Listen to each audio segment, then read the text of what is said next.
New information just in about a deadly police shooting overnight. A Gladstone police officer is expected to be okay, but a teen was killed, all after a traffic stop. KCTV5's Jonathan Carter is live at Vivian Road and 169 Highway, where the shots were fired last night. Jonathan?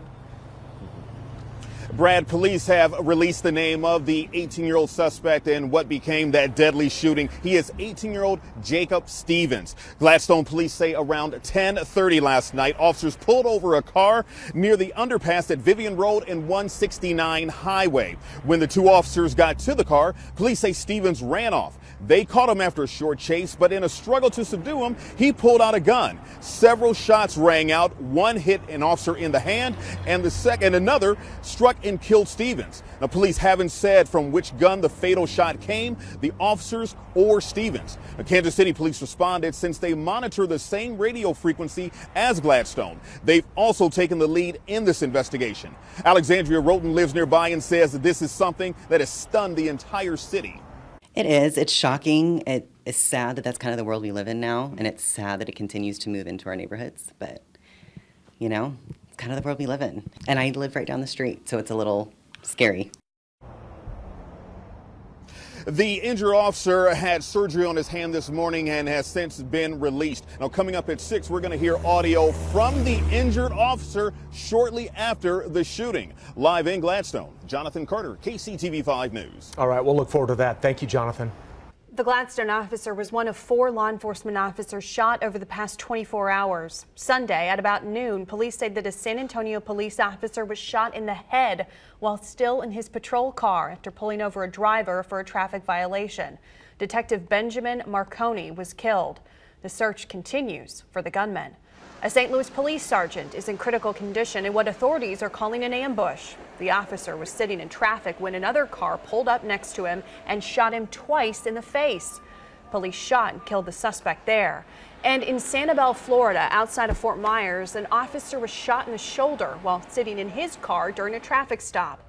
That police officer is now out of the hospital and is going to be okay. The suspect is behind bars. The recent shootings are part of a disturbing national trend. And investigative reporter Angie Ricono has a look now at the numbers. Angie.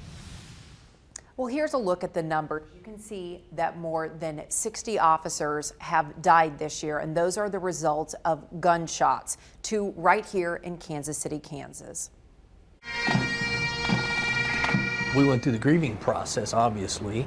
Lost 2 good officers. The numbers hit home. 2 members of this police force were shot and killed this year. Captain Dave Melton and Detective Brad Lancaster. You know, our department dealing with 2 officer deaths this year, just the thought of what the family's going to go through, what the department's going to go through, and it impacts the community as a whole. Chief Ziegler sees a change in culture and respect. I think that 10 years ago there was probably I would say more respect for law enforcement, even among criminals. You know, bad guy robs a bank, bad guy gets cornered, bad guy usually surrendered because, you know, he's like, okay, I got to do the time now. And I don't think that's the case. I think people now, for whatever reason, think that it's easier just, well, I'll just shoot out with the police. Officers now ride 2 per car, a policy that's not going to change. Society's changed, law enforcement's changed, and to go back and say, okay, you know, we're going to go back to normal now, whatever normal is, this is the new normal. It is important to note that police fatalities are down historically. The Washington Post broke it down by administration and excluded the 9/11 attacks. Officers are generally safer than they were in the 80s, when more than 100 officers would die every year. Now, we have heard some departments nationwide are making changes. Fort Worth Police, for example, say 2 officers per call till further notice, and we checked around locally.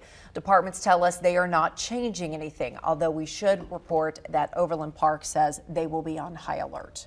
And you think if they're doing 2 per car, you'll probably need some more officers Yes. as well, too, Yes. right? Eventually. Okay. All right. Thanks, Angie.